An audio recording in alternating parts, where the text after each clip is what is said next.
Hello student, welcome to my class. সবাইকে জানাই আবার সাদর অভিনন্দন। আমরা সেমিস্টার 2 ক্লাস 11 এর ফিজিক্স ক্লাস শুরু করে দিয়েছিলাম। আজকে আমরা করছি এমসিকিউ সমাধানের পার্ট 2। আমরা করছিলাম মহাকর্ষ অধ্যায় থেকে। তাহলে চলো আমরা শুরু করে দিলাম আজকের ক্লাস। আজকে আমরা করব কোশ্চেন নম্বর 11 থেকে। 11 নম্বর কোশ্চেনে কি বলা হয়েছে, যদি সময়ের সঙ্গে ধীরে ধীরে যদি জি সময়ের সঙ্গে ধীরে ধীরে কমতে থাকে তাহলে কি হবে? চাঁদের কক্ষীয় বেগ কমবে, চাঁদের কক্ষ ব্যাসার্ধ বাড়বে, চাঁদের কক্ষীয় বেগ বাড়বে এবং চাঁদের কক্ষ ব্যাসার্ধ কমবে, চাঁদের কক্ষীয় বেগ কক্ষ ব্যাসার্ধ উভয়ই কমবে এবং চাঁদের কক্ষীয় বেগ কক্ষ ব্যাসার্ধ উভয়ই বাড়বে। তাহলে এইটা আমরা কিভাবে সমাধান করতে পারি? দেখো, যে আমরা জানি কোশ্চেন নম্বর 11, আগে একবার একটা ছবি করে নিই। এইটা হচ্ছে ধরলাম আমি পৃথিবী। এবার পৃথিবীকে কেন্দ্র করে চাঁদ এরকম ব্যাসার্ধে পরিভ্রমণ করছে। এটা হলো চাঁদ। এখন এই পৃথিবী আর চাঁদের মধ্যে কি কি বল ক্রিয়াশীল? একটা হচ্ছে মহাকর্ষ বল। মহাকর্ষ বল F = G capital M small m। পৃথিবীর ভর ধরলাম ক্যাপিটাল M, চাঁদের ভর স্মল m, বাই তাদের মধ্যে ডিস্টেন্স ধরে নিলাম r এর স্কোয়ার। হ্যাঁ, পৃথিবীর কেন্দ্র থেকে চাঁদের কেন্দ্রবিন্দু পর্যন্ত এই যে ডিস্টেন্স, সেটাকে ধরা হলো r। আর যেহেতু চাঁদ বৃত্তাকার পথে পৃথিবীর চারিদিকে আবর্তন করছে, তাই এই ক্ষেত্রে প্রয়োজনীয় অভিকেন্দ্র বল বৃত্তপথে ঘুরলে অভিকেন্দ্র বল প্রয়োজন হয়। আমরা প্রথম পার্টে দেখেছিলাম অভিকেন্দ্র বল সেন্ট্রিপিটাল ফোর্স mv²/r। বৃত্তগতির ক্ষেত্রে এই অভিকেন্দ্র বলের যোগান দিবে কে? এই মহাকর্ষ বল। অতএব আমরা লিখতে পারি mv²/r = G capital M small m/r²। তাহলে দুই দিকের সমীকরণগুলো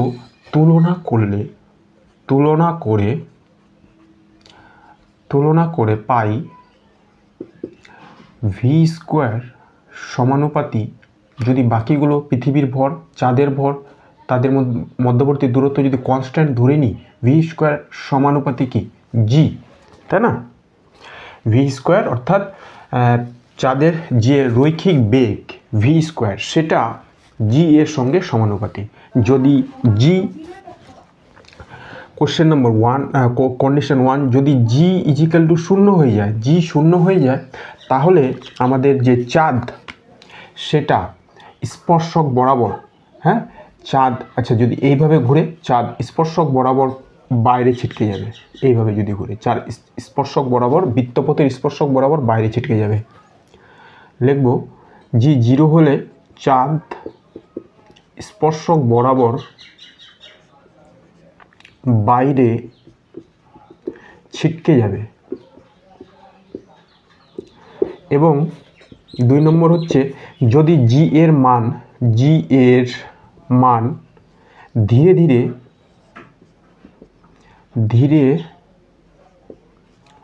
ধীরে কমতে থাকে। যদি g এর মান ধীরে ধীরে কমতে থাকে তাহলে কি হবে? g এর মান ধীরে ধীরে কমতে থাকলে চাঁদের যে কক্ষীয় ব্যাসার্ধ, তার মান ধীরে ধীরে বাড়তে থাকবে। এইভাবে চাঁদ পরিভ্রমণ করবে।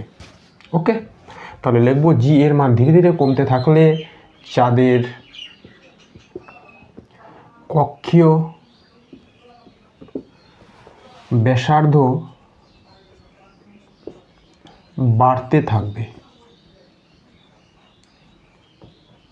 ওকে, তাহলে এই ক্ষেত্রে আমাদের অপশান কি হবে, জি যদি কমে তাহলে জি যদি কমে ভি কমবে, অতএব জি কমলে ভি কমবে, কক্ষীয় বেগ কমবে এবং কক্ষীয়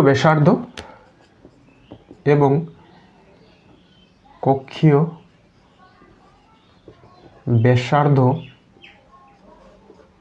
কি হবে, বাড়বে। ভি কমবে এবং কক্ষীয় ব্যাসার্ধ বাড়বে। তাহলে এই ক্ষেত্রে হবে এটা option A. Okay, question number 11 আমাদের উত্তর হয়ে গেল অপশন এ। এরপরে আমরা চলে যাব কোশ্চেন নম্বর 12।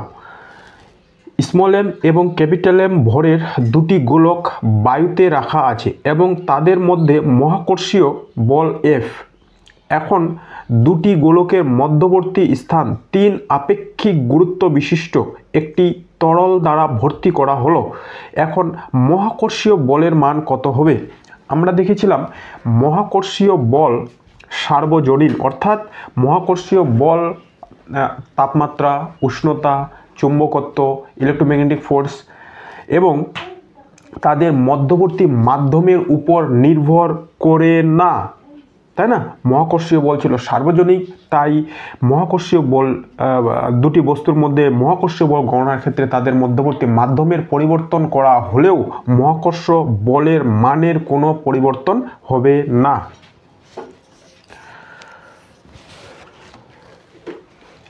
বোর্ডটা ক্লিয়ার করে দিলাম। তাহলে কোশ্চেন নম্বর 12, আমরা জানি মহাকর্ষীয় বল সার্বজনীন।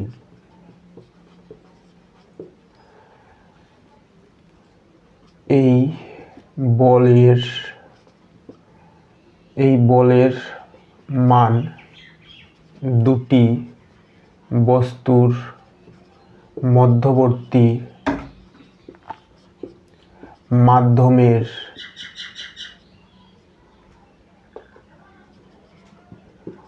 উপর নির্ভরশীল নয়। তাই অতএব পরবর্তী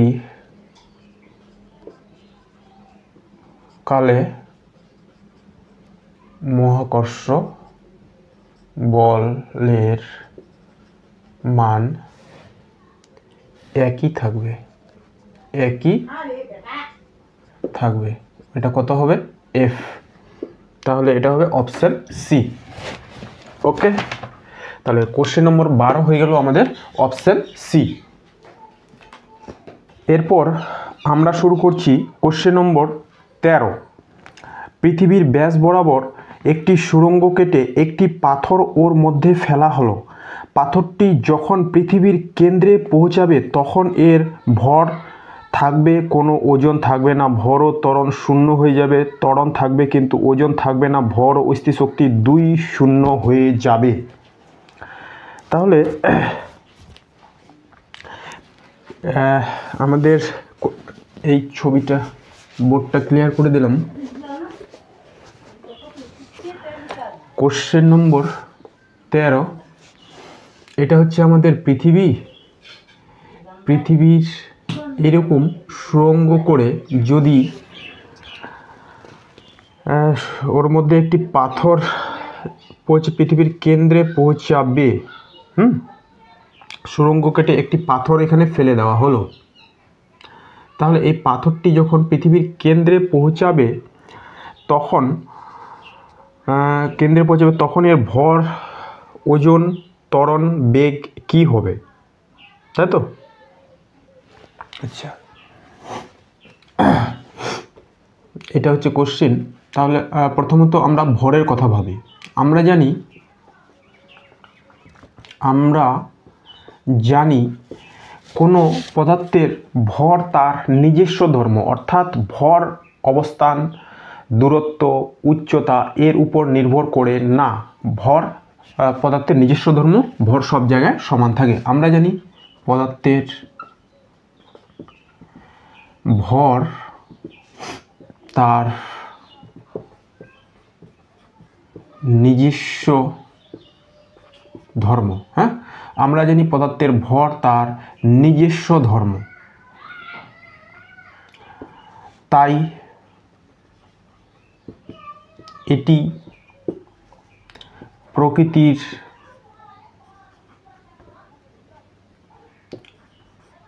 প্রকৃতির কোনো উপাদান দ্বারা প্রভাবিত হয় না। কিন্তু একটাই এর ব্যতিক্রম আছে, যে আইনস্টাইনের আপেক্ষিকতাবাদ,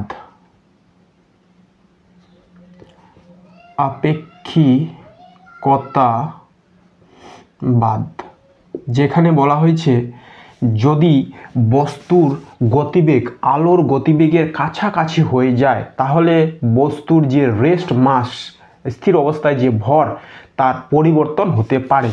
এর ফলে যে পরিবর্তনশীল ভর এম নট √1 - v²/c², এই অনুযায়ী পরিবর্তিত হবে। এটা একটা ব্যতিক্রম কেস, যেখানে বস্তুর গতিবেগকে মিনিমাম আলোর কাছাকাছি হতে হবে, সমান তো হওয়া সম্ভব না, আলোর কাছাকাছি হলে এইরকম বস্তুর ভরের পরিবর্তন হতে পারে। আর আমরা জানি যে বস্তুর ওজন ত্বরণের উপর নির্ভরশীল, তাই না? বস্তুর ওজন অভিকর্ষজ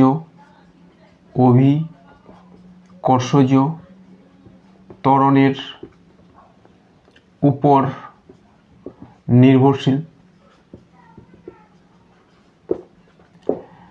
যেহেতু পৃথিবীর কেন্দ্রে অভিকর্ষজ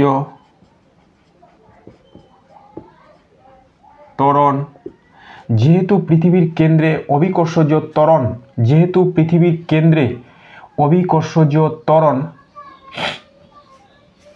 শূন্য, তাই না? পৃথিবীর কেন্দ্রে অভিকর্ষজ ত্বরণ আমরা আগে দেখেছি কত, 0। অতএব পৃথিবীর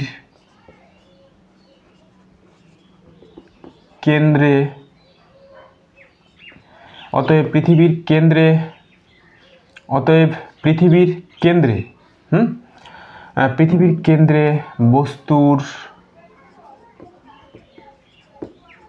ওজন কি হবে? 0, কারণ W কি হয়? mg, g যদি 0 হয় তাহলে W 0। তাহলে 13 নম্বরের কোন অপশন হবে? অপশন এ, ভর থাকবে এবং কোনো ওজন থাকবে না। 13 নম্বর অপশন এ। 13 নম্বর কোশ্চেন কমপ্লিট। এরপরে আমরা করব কোশ্চেন নম্বর 14। কোশ্চেন নম্বর 14 কি বলা হয়েছে? প্ল্যাঙ্কের ধ্রুবক h, শূন্য স্থানে আলোর বেগ c এবং নিউটনের মহাকর্ষ ধ্রুবক g, এই তিনটি প্রধান ধ্রুবক, এদের দিয়ে গঠিত কোনো রাশিটির মাত্রা দৈর্ঘ্যের মাত্রাকে নির্দেশ করবে। আচ্ছা, এইটা আমরা আমার মার্কারটা আচ্ছা এখানে আছে।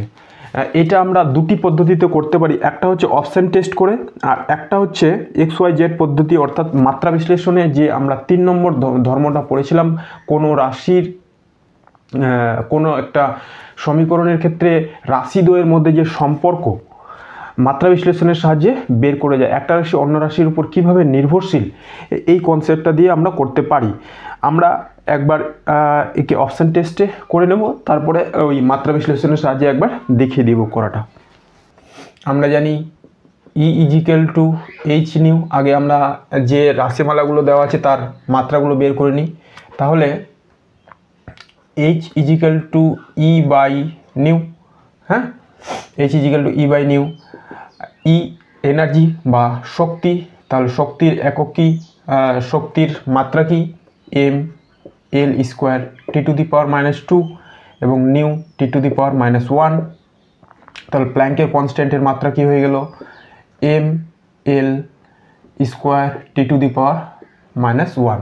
এই মাইনাস আছে, উপরে গেলে এটা প্লাস হয়ে যাবে। আচ্ছা, তারপরে আরেকটা রাশিমালা কী ছিল, আরেকটা ছিল ত্বরণ, তাই না? আরেকটা ছিল আমাদের আলোর বেগ, আলোর বেগ, সেটা হচ্ছে সি, অর্থাৎ বেগ equal to L T to the power -1। আরেকটা রাশিমালা কী ছিল, আরেকটা রাশিমালা ছিল মহাকর্ষীয় ধ্রুবক। আচ্ছা, আমরা জানি F equal to G capital M small m by R square. তাহলে এখান থেকে আমরা জি এর মাত্রাটা বের করে নিই আগে। অতএব G is equal to F R square by capital M small M. F এর মাত্রা M L T to the power -2, R এর মাত্রা এল স্কোয়ার, আর ক্যাপিটাল এম স্মল এম অর্থাৎ এম স্কোয়ার। তাহলে এটা হয়ে গেল M -1 L cube T to the power -2, M -1 L cube T to the power -2। এইবার তোমরা এই 14 নম্বর কোশ্চেনটার যে অপশানগুলো দেওয়া আছে সেটাতে এই মাত্রাগুলো পুট করে করে ভ্যালু যাচাই করতে পারো যে কোনটার মাত্রা শুধুমাত্র দৈর্ঘ্যের মাত্রার সমান হচ্ছে, যার মাত্রাটা বেরোবে শুধু এল।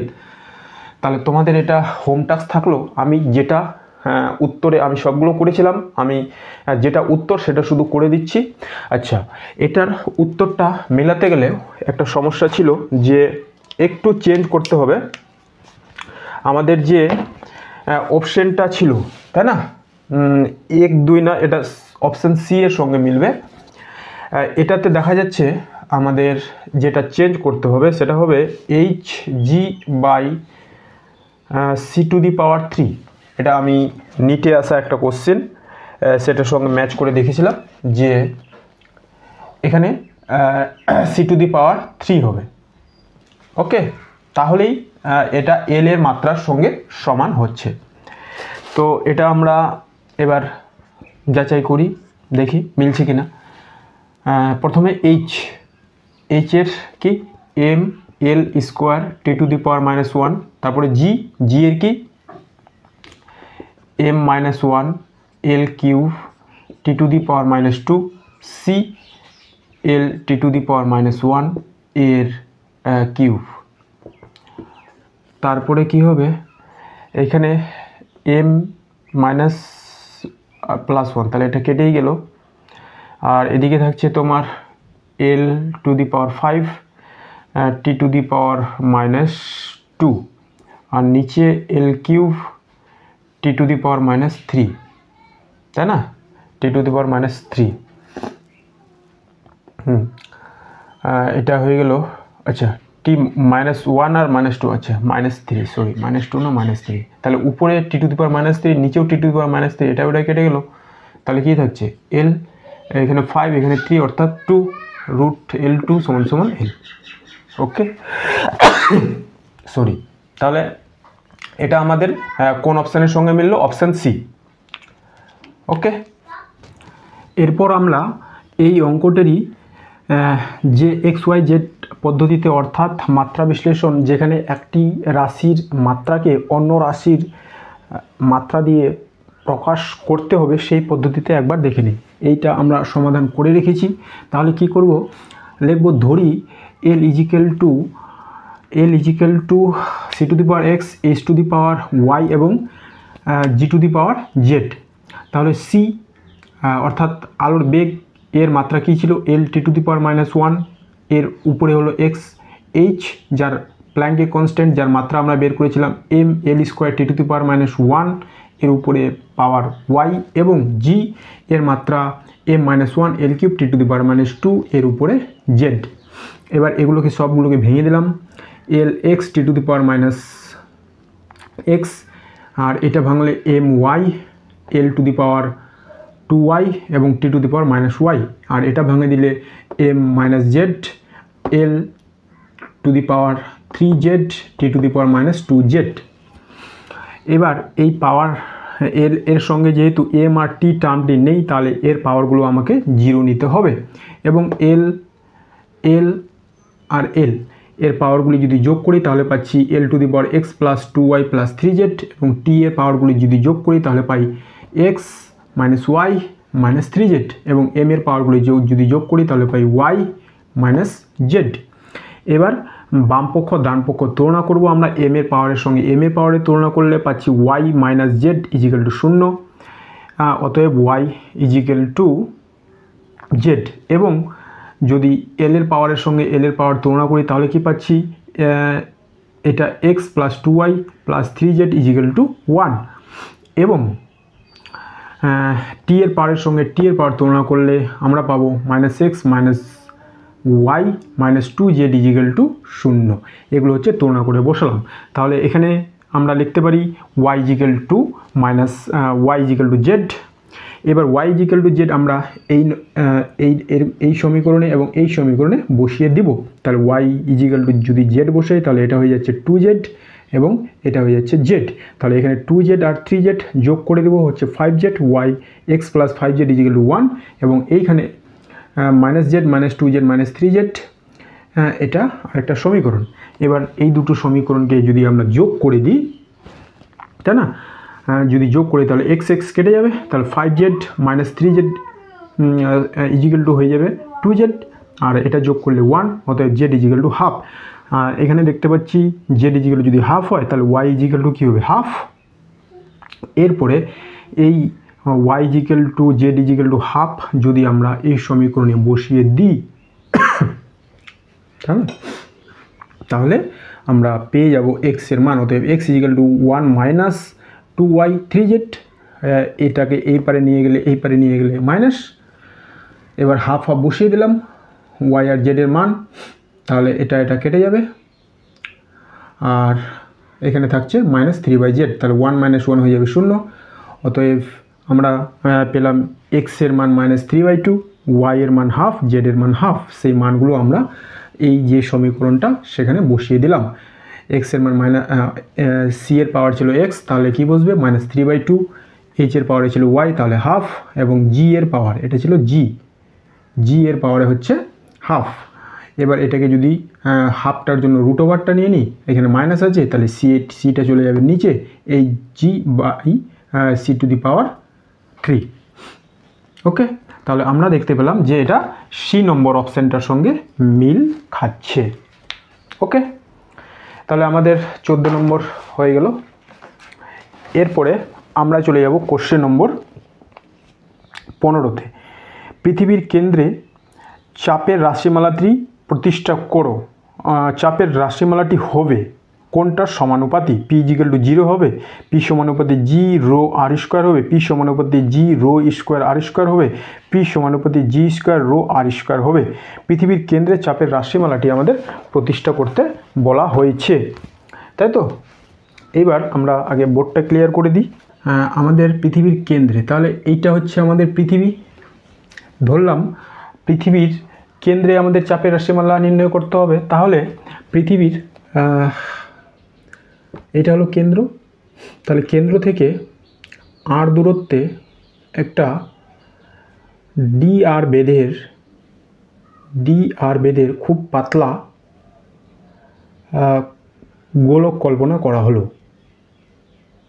ডি আর বেদের, এটা হচ্ছে ডি আর, কেন্দ্র থেকে আর দূরত্বে, যার এটা হয়ে গেল আমাদের ডি আর, এবং যার ক্ষেত্রফল হয়ে যাবে ডেল্টা এস। খুবই ক্ষুদ্র বেদের ডি আর বেদের একটা খোলক কল্পনা করা হলো, যেটা বেদ হবে কত, যেটার বেদ হয়ে যাবে আমাদের ডি আর। তাহলে আমরা লিখব কি, ধরি পৃথিবীর কেন্দ্র থেকে আর দূরত্বে ডি আর বেধের ও এবং ডেল্টা এস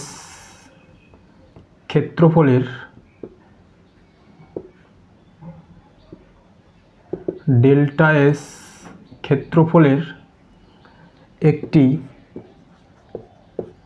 খোলক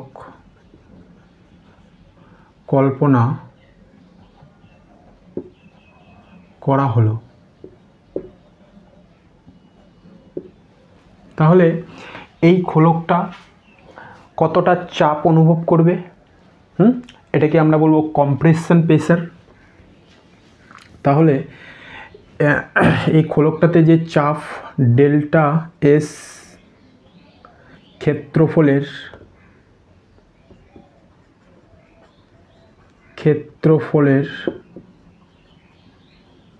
খোলকে কম্প্রেশন প্রেসার, যেহেতু খোলকটা আমরা বেদ খুবই কম নিয়েছি, এর ক্ষেত্রফল ডেল্টা এস খুবই কম, তাহলে এই অংশের যে চাপ সেটাকে আমরা বলবো ডিপি। চাপ সমান সমান বল এফ বাই ক্ষেত্রফল delta S. Dp is equal to F by delta S. চাপ সমান সমান বল বাই ক্ষেত্রফল। ওকে, তো আমরা কি করতে যাচ্ছি? আমরা করতে যাচ্ছি পৃথিবীর কোনো একটা ক্ষুদ্র অংশের জন্য, পৃথিবীর কেন্দ্র থেকে আর দূরত্বের কোনো একটা ক্ষুদ্র অংশের উপর আগে চাপ আমরা বের করব, ক্ষুদ্র চাপ। তারপরে সমস্ত অংশের জন্য কেন্দ্রবিন্দুতে চাপ বের করতে হলে আমাদের করতে হবে কি? ইন্টিগ্রেশন। কেন ইন্টিগ্রেশন এই পন্থা আমাদের অ্যাপ্লাই করতে হলো? কারণ হচ্ছে আমাদের যে ফোর্স সেটা কি পরিবর্তনশীল। F equal to G capital M small m by R square. তাহলে এফ কার উপর নির্ভর করছে? আর এর উপরে। আর যদি পরিবর্তন হয় তাহলে এফ পরিবর্তনশীল হবে। তাহলে এফ যদি পরিবর্তনশীল হয় তাহলে আমাদের মোট কৃতকার্য ইন্টিগ্রেশন করে বের করতে হয়, তাই না? তো আমরা আগে ক্ষুদ্র চাপ বের করলাম এই অংশের উপর। তাহলে টোটাল চাপ অতএব পি ইজিক্যাল টু তাহলে কী হবে? P equal to integration dp. Integration dp, integration কোথা থেকে কোথা? জিরো থেকে আর পর্যন্ত, জিরো থেকে আর পর্যন্ত,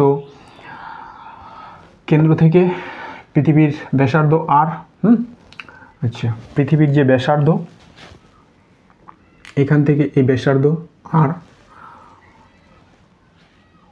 এফ বাই ডেল্টা এস। এবার এফটা কত? এটাই তো পরিবর্তনশীল ছিল। তাহলে আমরা জানি এফ ইজিক্যাল টু কি?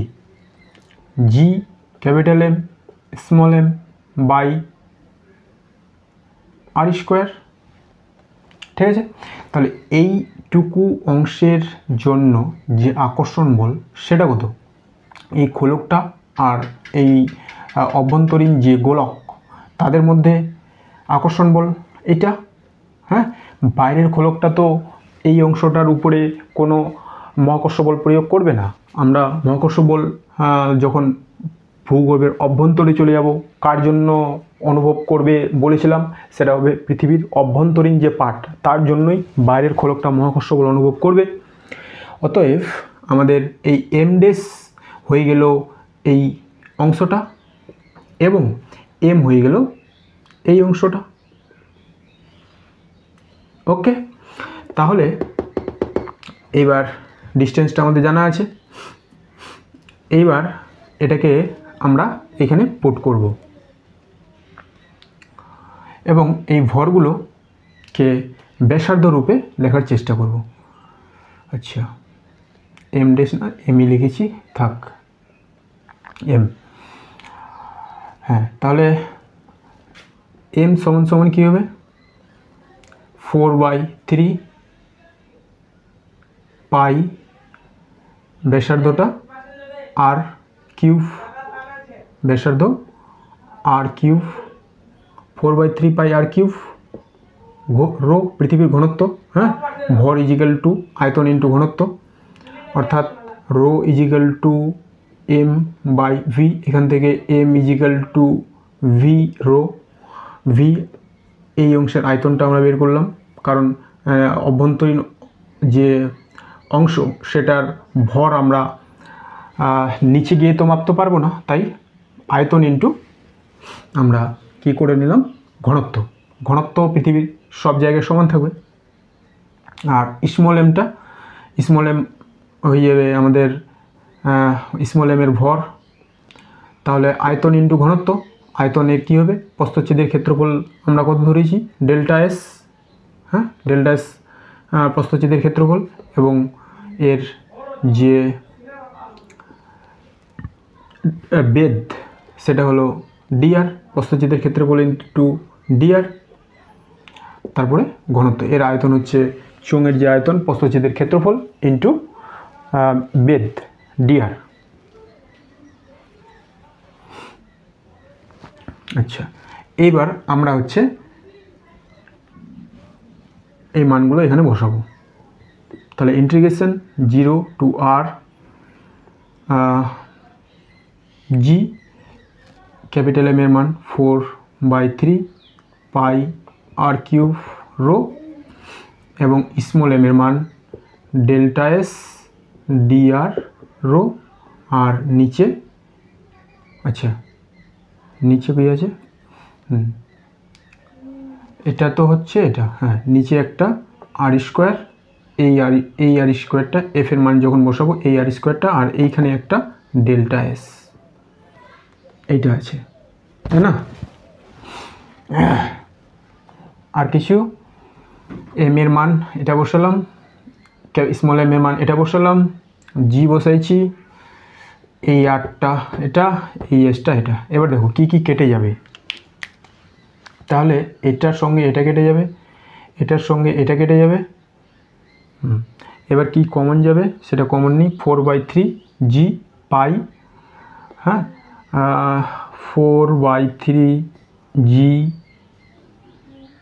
পাই, 4/3 G pi rho square, rho square, rho এর স্কোয়ার থাকলো কি আর DR, integration 0 to R DR, এটা থাকছে।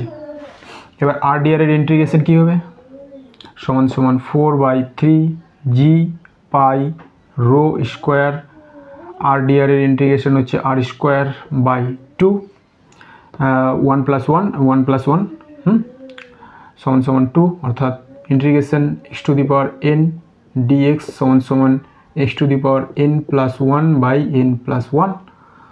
তাহলে পাওয়ারে 1 আছে, 1 + 1 2, 1 + 1 2, 0 টু আর। প্রথমে আপার লিমিট বসাবো, তাহলে এটা সমান সমান কী হবে, 4/3 জি পাই রো স্কোয়ার, আর এর জায়গায় একবার ক্যাপিটাল আর একবার 0, ক্যাপিটাল আর বাই 2। আর যখন 0 বসাবো তখন তো 0 হয়ে যাবে, তাহলে ওই পার্টটা বাদ। এবার এই 2 এর সঙ্গে এই 2 কেটে যাবে, তাহলে কি থাকছে 2/3 জি pi rho square R square, এটা সমান সমান কী পেলাম আমরা, পি। তাহলে আমাদের যে চাপ সেটা কার সমানুপাতি হবে, অতএব পি সমানুপাতি, উত্তরে কী দেওয়া আছে, পি সমানুপাতি G rho square R square, অতএব জি রো স্কোয়ার আর স্কোয়ার। এইটা হচ্ছে আমার অ্যান্সারে দেওয়া আছে। এটা কোন অপশানের সঙ্গে মিলবে, পি সমানুপাতি অপশান সি, অপশান সি, বুঝে গেছে? পি সমানুপাতি G rho square R square. একটু বড় হলো অঙ্কটা, কারণ আমাদেরকে ধীরে ধীরে সমাধানটা করে দেখাতে হলো, ঠিক আছে? তাহলে আমাদের কোশ্চেন নম্বর 15 কমপ্লিট। এরপরে আমরা চলে যাব কোশ্চেন নম্বর 16। এবার কোশ্চেন নম্বর 16তে কী বলা হয়েছে, ধরা যাক দুটি বস্তুর মধ্যেকার মহাকর্ষীয় আকর্ষণ বল 1/r³ এর সঙ্গে সমানুপাতিক, আর ব্যাসার্ধ বিশিষ্ট দুটি সদৃশ্য গোলককে পরস্পরের সংস্পর্শে অবস্থায় রাখা আছে।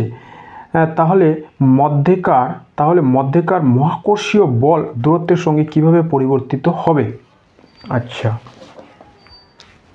বোর্ডটা ক্লিয়ার করে দিলাম। তো 16 নম্বর কোশ্চেনে কি বলা হয়েছিল, যে দুটি বস্তুর মধ্যে আকর্ষণ বল, কোশ্চেন নম্বর 16, বস্তু দুটির মধ্যে আকর্ষণ বল F সমানুপাতি 1/r³। আর যে দুটো বস্তু দেওয়া হয়েছে তাদের ব্যাসার্ধ কী ছিল, ব্যাসার্ধ ছিল দুটোরই আর, এটারও ব্যাসার্ধ আর, এটারও ব্যাসার্ধ আর, এবং বস্তু দুটি ছিল সদৃশ্য, অর্থাৎ তাদের ভর হবে সমান, ভর ক্যাপিটাল এম করে, ঘনত্ব রো এবং তাদের আয়তন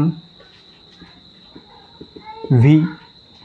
সদৃশ্য বস্তু তাদের ভর ঘনত্ব আয়তন সমান হবে, তাই তো? এবার আমরা জানি এই দুটো বস্তুর মধ্যে যে মহাকর্ষ বল এফ সমান সমান কী হয়, G capital M small m. যেহেতু বস্তু দুটো সমান তাহলে আমরা দুটোই ক্যাপিটাল এম লিখে দিলাম, বাই তাদের দূরত্বের কি স্কোয়ার।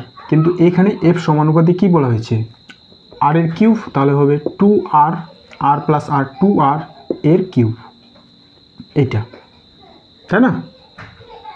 এখানে যেহেতু এফ সমানুপাতে বলে দিয়েছে যে আর কিউব, সাধারণত আর স্কোয়ার হয় কিন্তু এখানে আর কিউব।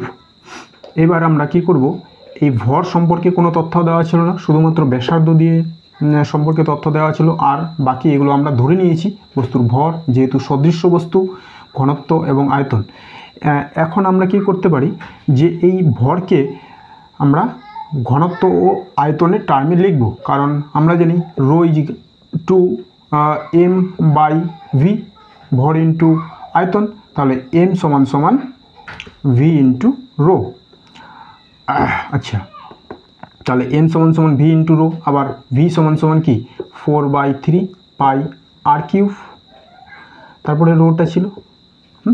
এইগুলো আমরা এখানে পুট করব, G is equal to 4/3 pi R cube rho, 4/3 pi R cube rho by 2 এর কিউব 8 এর কিউব।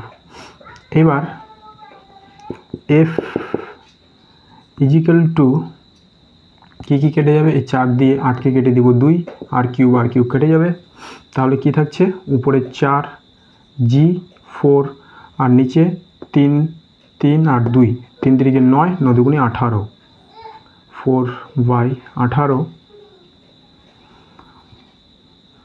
আর তারপরে কি থাকছে, পাই এর স্কোয়ার, আর রো এর স্কোয়ার, আর একটা আর কিউব।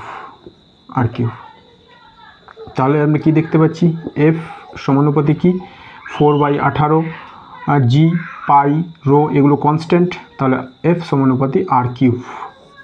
এটা কোন অপশানে আছে, এটা আছে অপশান ডি। ওকে, তাহলে কোশ্চেন নম্বর 16 আমাদের কমপ্লিট। এরপরে আমরা চলে যাচ্ছি কোশ্চেন নম্বর 17। জি এর মাত্রা কি? একদম সহজ কোশ্চেন। জি এটা কি একটা ত্বরণ, তাহলে ত্বরণের মাত্রা যা হয় L T⁻²। কোশ্চেন নম্বর 17 আমাদের জি এর মাত্রা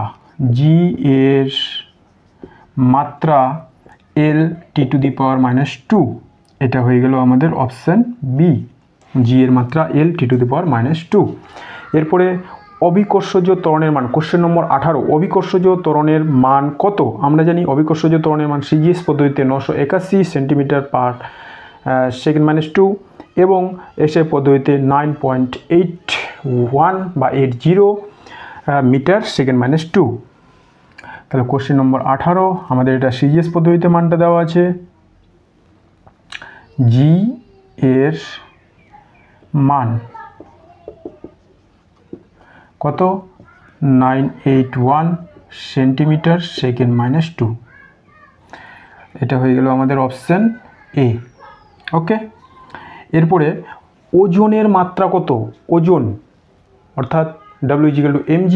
ওজনটা কি? একটা বল। তাহলে বলের যা মাত্রা ওজনের মাত্রা সেম। বলের মাত্রা কি? mL T⁻², অতএব ওজনেরও মাত্রা। কোশ্চেন নম্বর 19, ওজনের মাত্রা mL T⁻², যেটা বলের মাত্রা সেটাই ওজনের মাত্রা, এটা হবে অপশান সি। ওকে, এরপরে আমরা করব কোশ্চেন নম্বর 20। পৃথিবীর কেন্দ্র থেকে অভিকর্ষজ ত্বরণের মান জি সমানুপাতি আর, জি সমানুপাতি 1/r, G সমানুপাতি 1/r², G equal to ধ্রুবক। পৃথিবীর কেন্দ্র থেকে অভিকর্ষজ ত্বরণের মান জি এর সঙ্গে এই যে অভিকর্ষজ ত্বরণ যেটা দূরত্ব আর এর সঙ্গে কীভাবে পরিবর্তন হয় সেটা দেখাতে হবে।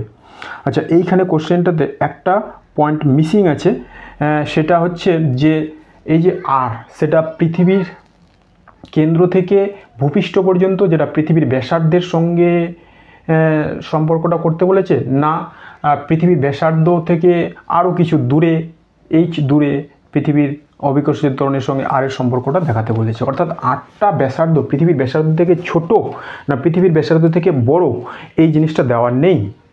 আমরা জানি যে এই যে অভিকর্ষজ ত্বরণ যেটা দূরত্বের উপর নির্ভরশীল ছিল, তাই না? তাহলে সেই মানটা পৃথিবীর কেন্দ্র থেকে ভূপৃষ্ঠ পর্যন্ত কি হয়, বাড়তে থাকে।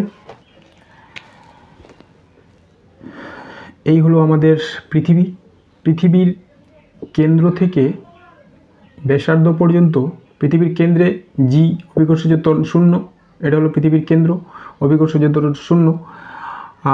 আর এরপরে আবার যে জি এর মান পৃথিবীর কেন্দ্র থেকে ভূপৃষ্ঠ পর্যন্ত, ভূপৃষ্ঠে হয় জি ম্যাক্স, এরপরে জি এর মান আবার কমতে থাকে, তাই না? তাহলে এর যে গ্রাফ সেটা হয় এরকম।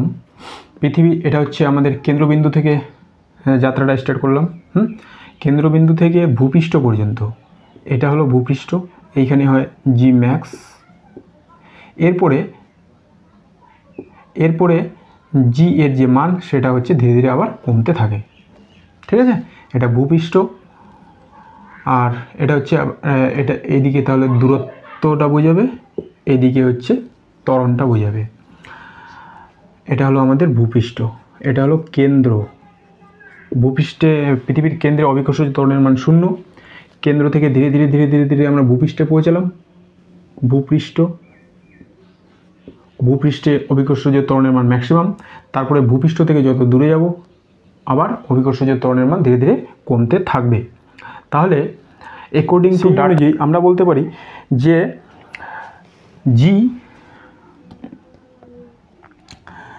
জি সমানুপাতি দেওয়া আছে 1/r²। এটা কখন হয়? জি সমানুপাতি অর্থাৎ দূরত্বের ব্যস্তানুপাতে পরিবর্তিত হয়, অর্থাৎ দূরত্ব বাড়লে জি কমবে। সেটা কোন ক্ষেত্রে হয়? যখন আর গ্রেটার দেন ক্যাপিটাল আর, অর্থাৎ আমাদের ভূপৃষ্ঠের বাইরের কথা বলা হয়েছে। আর যদি এরকম হয় যে আর লেস দেন আর, সেই ক্ষেত্রে কিন্তু জি সমানুপাতি আর হয়। অর্থাৎ কেন্দ্র থেকে ভূপৃষ্ঠ পৌঁছানো পর্যন্ত, যতক্ষণ পর্যন্ত আর এই যে দূরত্বটা, জি ইজিক্যাল টু GM/r², এই যে এই আরটা যতক্ষণ পর্যন্ত পৃথিবী ব্যাসার্ধের কম ততক্ষণ পর্যন্ত জি বাড়তে থাকে। যেই কেন্দ্র থেকে যদি স্টার্ট করি তাহলে যেই আর পৃথিবীর ব্যাসার্ধ থেকে বেশি হয়ে যাবে তখন আবার দূরত্ব বৃদ্ধির সঙ্গে জি এর মান 1/r², এইভাবে কমতে থাকবে। তো আমাদের অপশানে সি দেওয়া ছিল, সেই ডাটা অনুযায়ী আমরা বলতে পারি আর গ্রেটার দেন ক্যাপিটাল আর, অর্থাৎ ভূপৃষ্ঠের বাইরের ত্বরণের কথা বলা হয়েছে। এরপরে চলে যাব আমরা কোশ্চেন নম্বর 21। পৃথিবী পৃষ্ঠে কোনো বস্তুর ওজন 20 নিউটন, পৃথিবীর ব্যাসার্ধের সমান উচ্চতায় ওই বস্তুর ওজন কত হবে? আচ্ছা, পৃথিবী পৃষ্ঠে দেওয়া আছে বস্তুর ওজন 20 এবং ব্যাসার্ধের সমান উচ্চতায় কত হবে এটা আমাদের বের করতে বলছে। তাহলে আমরা কি করব, যে কোশ্চেন নম্বর 21 দেওয়া আছে পৃথিবী পৃষ্ঠে